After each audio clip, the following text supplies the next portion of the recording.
Bonjour à toutes et à tous, bienvenue dans le Buzz TV de TV Magazine. Nous sommes ensemble sur Figaro Live, sur Figaro TV Île-de-France et bien sûr Figaro Radio, avec aujourd'hui un chanteur, que dis-je un chanteur, un monument de la chanson française depuis plus de 50 ans, né à Amsterdam. Il est devenu au fil des ans le plus français des Hollandais, d'un pays du fromage à un autre pays du fromage. Il n'y a qu'un pas qu'il a franchi avec ses pubs restés cultes, bien sûr, mais ses tubes évidemment, surtout immortels que sont Vanina ou du côté de chez Swan depuis une vingtaine d'années.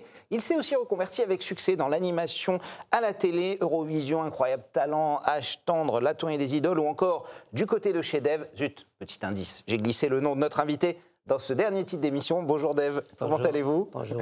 On est ravis de vous avoir avec nous. The Vintage Show, c'est une nouvelle émission qui sera lancée ce mercredi. Deux mots anglais, je suis désolé. Non, bah, c'est pas grave. Sur Mélodie TV. Ils sont dans le dictionnaire. On va en parler justement de Vintage, le jour de la fête de la musique, hein, bien évidemment. Le communiqué de presse précise que Dev va tenter de démontrer que même les plus jeunes et les plus récents artistes ont quelque chose de vintage. Est-ce que ça veut dire, Dev, qu'on a tous un côté ancien ou ringard? Un peu, ou les deux. Oui, ça peut être mélangé, mais c'est vrai que je pense que peut-être vers 15-20 ans, on a déjà une forme de nostalgie pour ce qui s'est passé avant. Donc on va chercher peut-être un objet d'avant. Donc ça peut commencer assez tôt dans la vie, c'est vrai.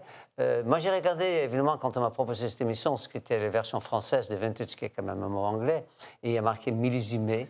C'est un millésime, effectivement. Ouais. C'est censé être un millésime. Alors, la vraie définition, c'est un élément ou un objet d'une époque ancienne qui peut être utilisé dans la période contemporaine. Voilà. C'est tout vous, ça? J'ai lu, c'est tout à fait moi. C'est tout à fait vous. Un élément d'ancien, mais qui marche toujours aujourd'hui. Qui bouge encore. On va en parler évidemment de ce vintage. Nous sommes avec Dev sur Figaro Live. On parlera de cette nouvelle émission de Mélodie Télé, de musique, de télé, bien sûr, de vos projets. Ce sera juste après les news médias de Sarah Lecoeuvre.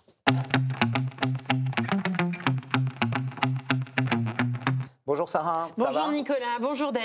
On commence ces infos médias tout de suite avec un recadrage. C'était samedi soir sur France 2, c'était Daphné Burki. Oui, dans quelle époque? C'est juste après une blague de Paul de Saint-Cernin. L'animatrice de Drag Race n'a pas apprécié que le sniper de l'émission de Léa Salamé plaisante avec le mot enculé. Pardonnez-moi cette expression, mais il l'a dit pour plaisanter avec Thierry Ardisson notamment. Faut arrêter avec ça, a dit Daphné Burki. C'est une insulte homophobe. Je ne supporte plus d'entendre ce mot, a-t-elle ajouté, avant que Christophe de Chavannes et Thierry Ardisson ne viennent au secours de Paul de Saint-Cernin, dénonçant le politiquement correct de la situation. Ça vous choque ce mot aujourd'hui, Dev? J'aime pas beaucoup ce mot, je trouve un peu dur comme mot, mais en plus, c'est pas non plus spécialement des spécialités pour doubler le mot des homosexuels, donc tout le monde peut essayer, mais j'aime mieux le mot sodomie. Oui, on va dire que c'est mieux, mais l'homophobie, vous l'avez combattue aussi pendant longtemps, évidemment, et ce qui est normal. Est-ce qu'aujourd'hui, on est sur le bon chemin, selon vous? Est-ce qu'il y a encore beaucoup à faire?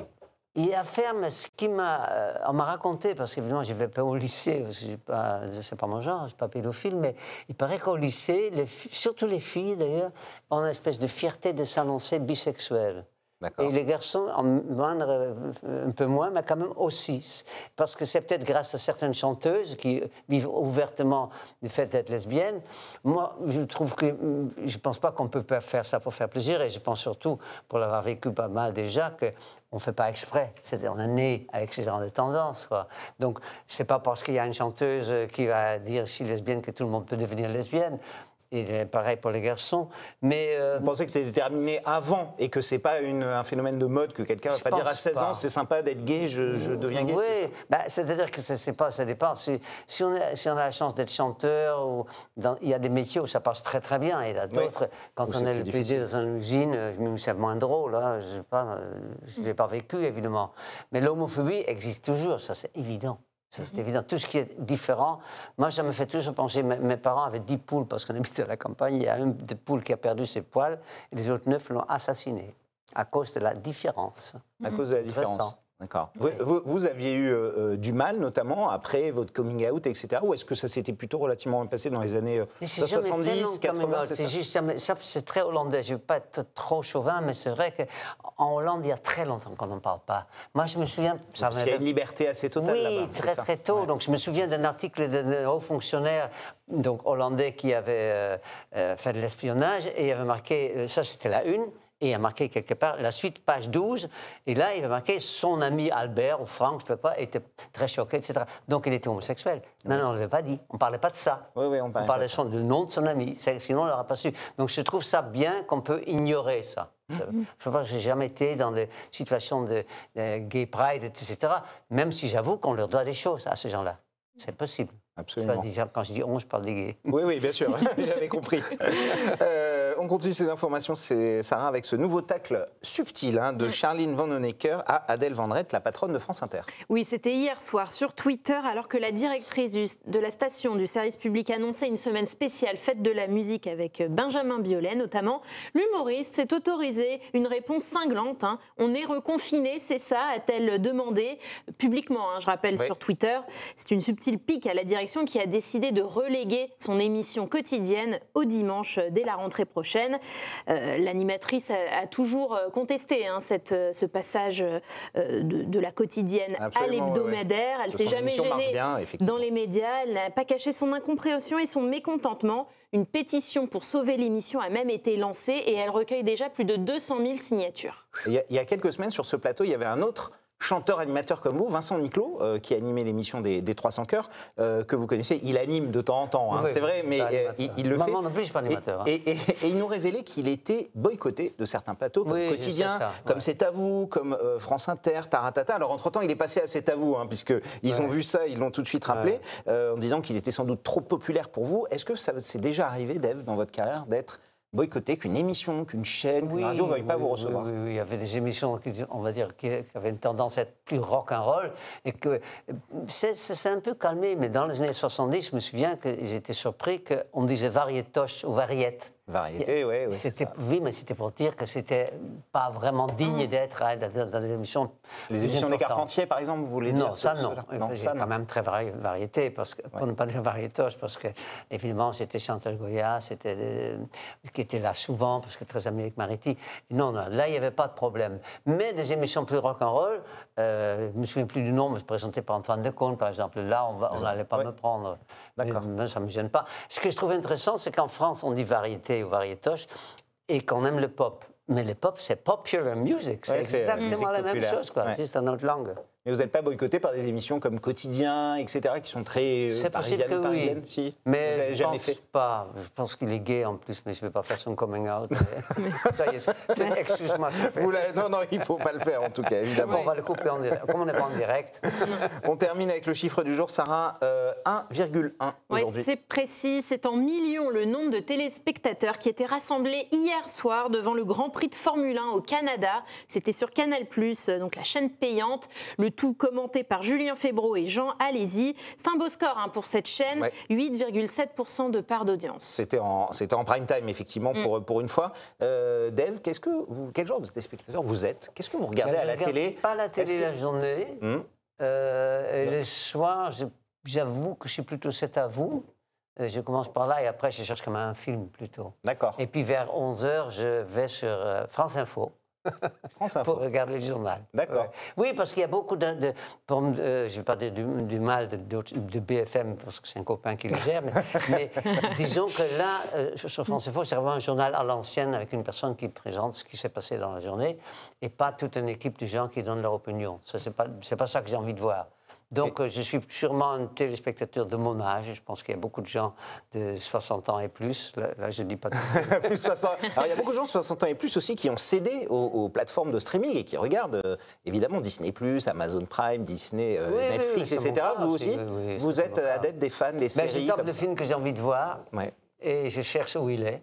Et où je vais sur mon smartphone, pour ne pas dire des marques. Et là, il dit sur quel... je vais le trouver sur Amazon ou sur Netflix n'importe, etc. Et je regarde des films assez étonnants. Je ne suis pas un vrai cinéphile, mais je regarde quand même depuis longtemps des films, Et parfois aussi des séries, mais plus des films pour me coucher un peu moins tard. Oui, c'est vrai que les séries... Si on tombe sur une série, j'en regarde 3. Quand on s'embarque dedans, on ne finit plus. Oui. Merci Sarah. Fini pour les news médias, évidemment d'autres news dès demain. Place à la grande interview du Buzz TV. Nous sommes avec Dave.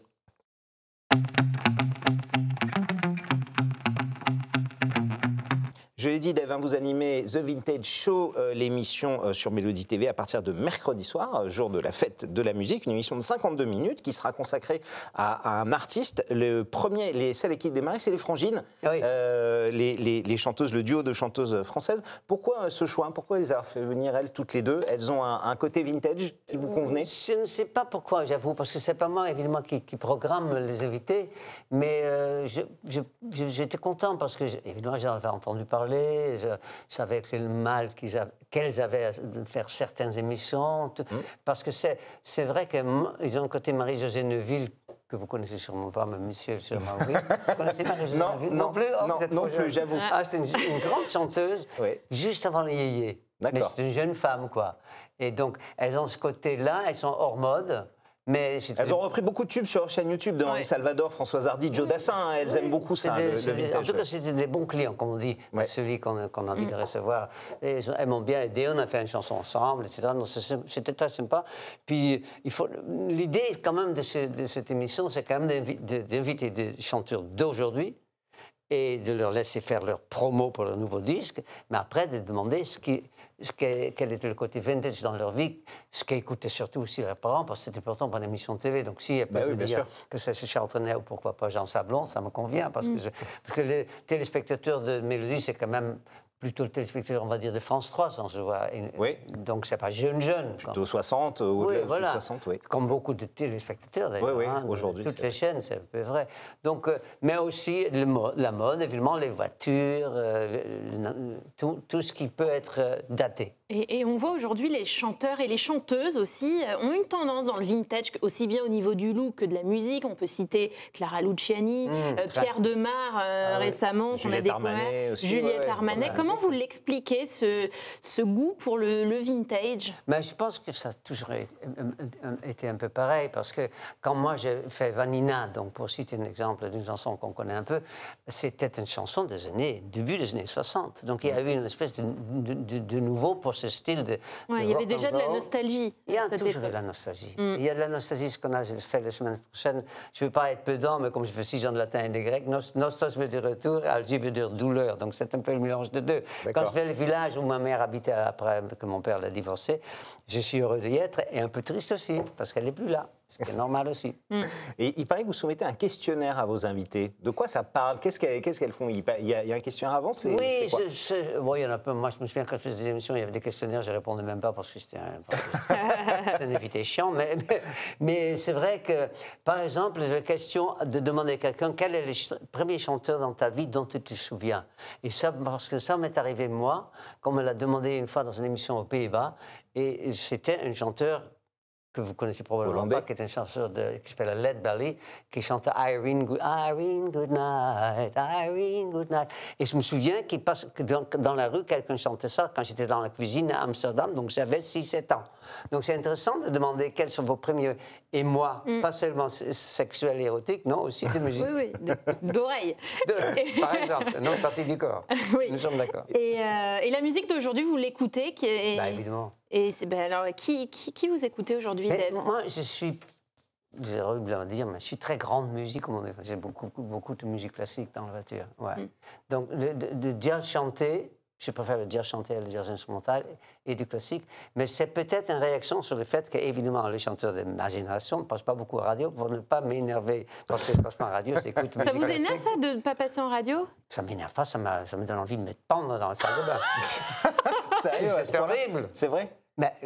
D'avoir aucune radio qui ne diffuse quelques-uns de vos tubes, c'est incroyable. Non, on a de la chance quand on est un petit peu... Enfin, soyons pas hypocrites. Quand on est connu, on a la chance que quand on sort un album, on est bien reçu partout pour faire la promo. Surtout si tu as la langue bien pendue, ce qui est un peu mon cas. Vous êtes un bon client, exactement. Donc on m'invite, mais une fois que j'ai le dos tourné, il ne me passe plus. Oui. Et c'est difficile à accepter. Mais quand j'ai un ami acteur, c'est vrai que quand maintenant il fait des films, il fait plutôt le père du premier rôle que le premier rôle. Oui. C'est pas drôle non plus. Ne serait-ce que financièrement, c'est pas pareil. C'est pas la même somme. On va pas jouer au vieux con, Dave, mais est-ce qu'on est dans le c'était mieux avant, la musique, qu'aujourd'hui ou pas, pour vous? En tout cas, moi, je ne trouve pas du tout. Moi, je regrette, pour ce qui pour moi est typique de la chanson française, c'est la qualité des textes. Oui. Et on a perdu ça, vous trouvez? Un peu. Je trouve qu'il y avait des chansons dans les années 70, je sais pas mal, le Normand, vas-y, les clés, des idées, des textes, quoi. Et ça, Vous n'êtes pas fan d'Aya Nakamura, par exemple? Oui, non, mais il y en a quand même, hein, mais... Orelsan, qui est... Oui, mais bon, pour moi, c'est un peu plus difficile à apprécier par le côté... Et souvent, il y a beaucoup d'agressivité, ne serait-ce qu'il y a du texte dans le rap, mais c'est rarement très sympathique. Moi, je reçois toujours un ancien présentateur de télé, le top 200, toutes les semaines par le net, et sur les 200, j'en connais 10. Ah oui. Les autres, c'est des initiales. Beaucoup de rappeurs, oui. Donc, moi, j'aime bien... je ne peux pas aimer le rap parce que j'aime les gens qui chantent. Le rap, ça ne se chante pas. Alors, il y a beaucoup, évidemment, d'émissions récemment, sur les 10-15 dernières années, comme The Voice, Nouvelle Star, Star Academy, qui ont un peu redéfini les profils des chanteurs et chanteuses françaises. Vous êtes spectateur de ces émissions, vous les validez. Alors, il y a eu de grosses révélations. Beaucoup de gens connus sont complètement. Je dirais que c'est l'équivalent des Jeux de la chance de l'époque avec Raymond Marchiac. Oui, c'était déjà des télécrochets. Hein. Oui, télécrochets. Donc, donner une ouverture à quelqu'un qu'on appelle à l'époque le tortue et qui sait chanter, vraiment. C'était Christophe Willem. Oui, Julien Doré, il y a des gens qui sont sortis de là. Louane, Jennifer, etc. Non, je trouve ça formidable. C'est compliqué peut-être d'y arriver, parce que si on est très différent, on ne va pas vous prendre. Mais quand même, non, je trouve ça bien qu'on donne une ouverture à des gens qui savent chanter. Et après, il faut choisir les bonnes chansons. Et on vous a déjà proposé d'être juge dans une de ces émissions? J'ai fait 4 ou 5 ans. Vous avez fait Incroyable Talent. Incroyable Talent, oui. Mais d'émissions de chansons, comme ça, The Voice, Nouvelle Star... Peut-être que je suis juste limité pour l'âge, quand même. Bien limité à l'âge. Je pense qu'ils ont essayé un peu avec Julien Clerc, ils ne l'ont pas gardé longtemps. Il est plus jeune que moi. Oui, c'est celui qui vous s'approchait un peu de vous en termes d'âge. Oui. Non, je pense qu'ils cherchent quand même...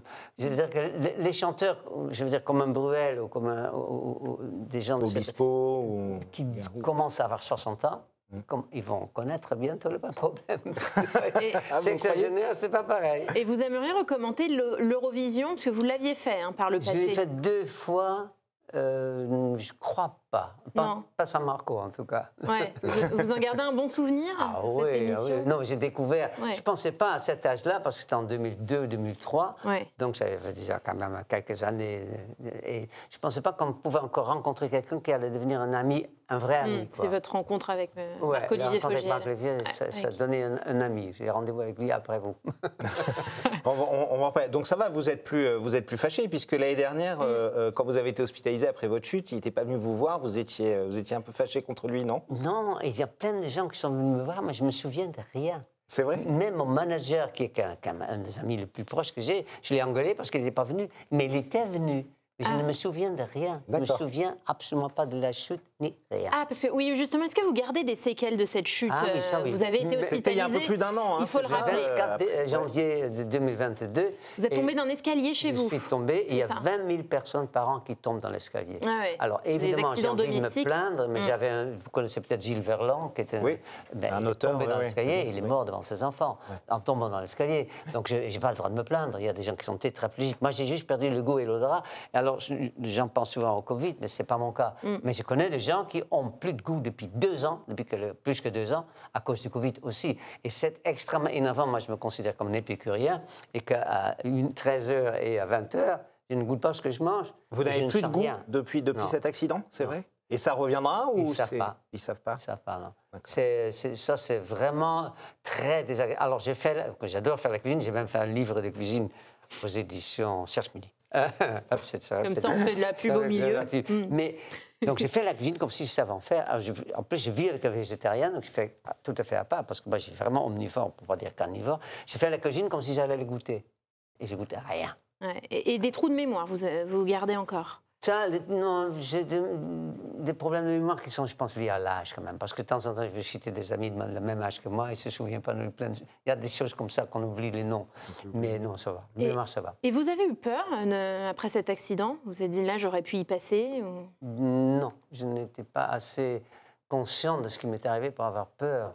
Celui qui a été traumatisé, c'est mon compagnon. Patrick, oui. Il m'a trouvé par terre. Inanimé? Ah oui. Ouais. 4 jours de coma. Et en plus, après, il a eu le genre de coup de fil, venez, parce qu'on va pas sûr, il est pas sûr qu'il va passer la nuit. Moi, je me souviens de rien de tout ça. Ah ouais. Rien. Ça va peut-être revenir un jour. Je n'avais pas hâte de me le rappeler. Mais, On imagine. Non, déjà, retrouver le goût, l'odorat, ce sera le déjà plus bien. important, c'est que je dis ça pour vos téléspectateurs. Je rechante et je ne tombe pas dans la fosse, je reste debout.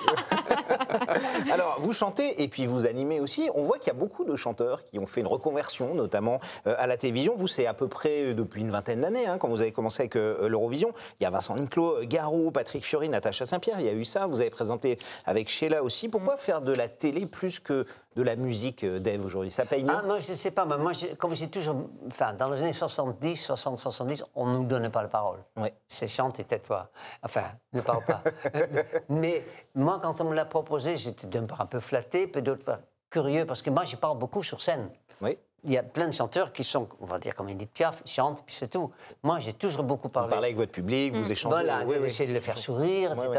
Donc j'ai dit, tiens, je veux bien essayer ça. Et ça m'a plu pour le fait de rencontrer... Moi, je me souviens d'avoir eu Vianney qui commence seulement à se faire connaître. C'est intéressant comme rencontre. Mais ce que je préfère au monde, c'est d'être sur scène, devant du public, si possible, le plus possible, avec mes musiciens.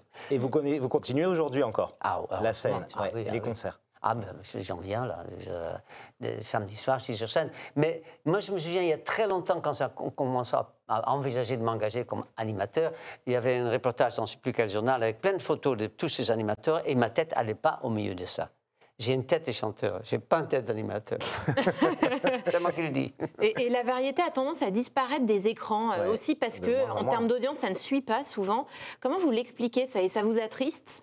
Ben, j'ai constaté ça. À part l'Allemagne, il n'y a plus un pays où on passe encore des émissions de variété. Et ouais, ce Ouais, qui bah, est- moins en Parce moins, que c'est remplacé par un MTV, par un RFM, etc. Ou des télécrochets, des émissions comme ça, de oui. télé-réalité. Il ouais. fait, oui, ça, oui. Ça a été remplacé. Donc, non, moi, évidemment, on peut regretter ça. Et en plus, les émissions qui restent sont rarement en direct. Donc, on coupe tout ce qui dépasse. Moi, du côté de CDF, que je fais pendant 4 ans, le monsieur qui faisait le montage, il s'est bien embêté parce que j'ai dit beaucoup de conneries, donc qui passait pas l'antenne. Merci Dave, vous restez avec nous. C'est l'heure de notre dernière rubrique pour le meilleur et pour le pire.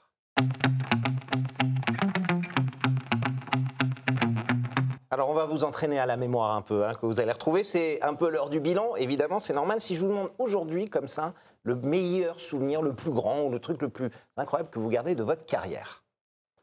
Je pense que c'est un concert à Marseille, parce que moi, quand j'ai quitté la Hollande donc en bateau, et par les voies fluviales, parce que c'était en automne et je ne me voyais pas trop sur la mer, je ne connaissais rien à la mer, c'était un bateau de 20 mètres, c'était un bateau de pêche. Et Donc au début, alors, plutôt tout à fait au début, ouais. je faisais la Manche dans le quartier des Putes à Marseille. D'accord. Donc il y avait beaucoup de monde et c'était très sympathique. Mais quand finalement je suis venu comme vedette, comme on disait à l'époque à Marseille, j'avais quand même un peu la trouille et ça s'est super bien passé. Et j'ai un truc entre Marseille et moi. Ça pourrait être Paris, mais c'est Marseille. Un début de lancement de carrière comme Voilà, ça, comme à ça, Marseille, tu ouais. sens que les gens t'aiment bien, quoi. C'est vrai que, évidemment, un premier Olympia, on ne l'oublie pas non plus. Parce que on sait que c'est une espèce de temple de music-hall. Bien sûr. Et c'est vrai que j'avais vu des gens à l'Olympia, je dis, je ne pourrais pas le faire, moi. Puis j'en ai vu d'autres, je dis, je peux. Et après le meilleur, quel est votre pire souvenir de carrière? Ah, c'est marrant parce que j'ai remplacé Dassin, qui venait de mourir, lointain, sur une île, je crois que c'est Tahiti. À Tahiti, oui, Ouais. il est mort à Tahiti, Et à je l'ai Papeete. Ouais. remplacé dans un concert du côté de Villeneuve-sur-Lot. Et les gens n'étaient pas vraiment au courant, donc il y avait des affiches de Dassin partout. Et puis c'est moi qui suis monté sur scène. Et j'ai chanté dans mon tour de chant, comme on dit songlist maintenant en anglais, Ouais. mais dans mon tour de chant, il y avait une chanson, une rare chanson dont je suis fier que j'ai écrite. Mais c'est une chanson assez douce. Et il y a une jeune femme qui a crié « Pélé !» C'est pas un très bon souvenir. Ah oui. Ah oui, J'ai d'accord. dit, tiens, au moins, elle a Oui, compris entre que les insultes homophobes, la mort de j'étais pas Jodassin. Jodassin. Comme quoi, ça date pas d'aujourd'hui. C'était pas Voilà. un bon soir. Qui est, Dave, votre meilleur ami dans le métier? Mais j'ai 2 amis connus qui sont Daniel Auteuil et Marc Levier. Fogiel, oui. Fogiel. Donc, ils ne sont pas vraiment dans le même métier que moi, mais c'est quand même un peu les choses. C'est votre artistique. métier. Mais Daniel Auteuil, ça fait longtemps, hein, 50 ans. 1971. Donc ça fait longtemps. 53 ans. Et votre pire ennemi? J'ai pas vraiment d'ennemis. Évidemment, il y en a que j'aime pas spécialement, mais j'ai pas trop envie de donner leur nom. Il y en a un. Juste les initiales, on va trouver. Il y en a un qui a une émission de télé, mais à un moment, il était sur Europe 1 et il savait que je l'aimais pas trop. Il me l'a dit en direct à la radio et ça m'a fait monter en estime. Ah oui. Je trouve ça bien. Il paraît que tu m'aimes pas, il a dit. Et je trouve ça courageux. C'était qui? Hanouna. Ah, Cyril Hanouna, d'accord, ok. Oui, parce que je l'ai connu il vous l'a avant. dit, d'accord. Ouais, ouais. Et je l'ai connu avant qu'il fait la réussite qu'il fait. Et j'aime pas trop comme il parle aux gens. Je parle pas de ces, même d'ailleurs, ces chroniqueurs et chroniqueuses, mais il parle aux gens comme s'il nous prend pour des enfants, quoi. Ça m'embête un peu. Ouais. Il me rend un peu antisémite, et comme mon père était juif, c'est peut-être pas... Oui, c'est pas sûr. urgent. Oui, non. Sarah, une petite dernière? La dernière, la lettre de fan la plus folle que vous ayez reçue au cours de votre carrière. Je suis sûre qu'il y en a eu un paquet. Ah oui, il y en a eu. Il y en a que je ne voudrais même pas raconter. Je n'ai pas toujours été à la hauteur. Les lettres des fans, c'est incroyable. Mais ça, aujourd'hui, on ne fait même plus de dédicaces, on fait des selfies maintenant. Et Selfie. oui, ça s'est transformé. Ouais. Merci Dave, merci beaucoup d'être passé nous voir. Je rappelle que vous présentez The Vintage Show sur Mélodie TV, c'est à partir de mercredi 20h50 sur Mélodie pour le soir de la fête de la musique. Et puis on espère évidemment vous revoir à la rentrée Et avec sur cette France émission. 2 quand même aussi. Et France 2, vous serez La fête de exactement à la musique Et mercredi. sur France Bleu aussi. avec Garou et Laurie Tillman. Sarah, nous on sera là demain matin avec une Demain. nouvelle invitée. Oui, une comédienne qui a fait les beaux jours de TF1 avec une femme d'honneur. Elle est au théâtre aujourd'hui, elle viendra nous en parler. Il s'agit de Corinne Touzet. Vous avez reconnu, Dave. Dave a reconnu, il est Ouais. trop fort. Merci à toutes et à tous, merci de votre fidélité, bonne journée.